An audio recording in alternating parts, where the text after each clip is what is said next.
আল্লাহ পাক রাব্বুল আলামিন তোমাকে কত সম্মান দান করেছেন সেটা যদি জানতে, তাহলে সদা সর্বদা আল্লাহ শুকরিয়া আদায় করার জন্য সিজদা অন্তত থাকতে, এবং বেহায়া বেপর্দাভাবে বাহিরে ঘোরাফেরা করতে না।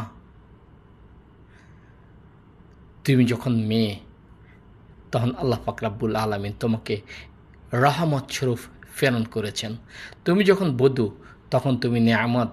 যখন তুমি মা, তখন তুমি জান্নাত। তোমার পায়ের নিচে সন্তানের জান্নাত দিয়ে রেখেছেন মহান আল্লাহ পাক রাব্বুল আলামিন।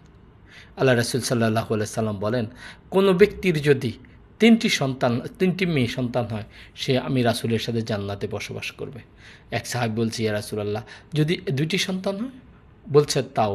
বলছে যদি একটি সন্তানও হয়? আল্লাহ রাসূল সাল্লাল্লাহু আলাইহি সাল্লাম বলছেন, যদি এই একটি সন্তানকেও সে কি করতে পারে, ইসলামের দীক্ষা দীক্ষিত করে, যথাযথ ইসলামের জ্ঞান দিয়ে মানুষের মতো মানুষ করে সুপাত্রস্থ করতে পারে, সে ব্যক্তি আমার সাথে জান্নাতে যেতে থাকবে।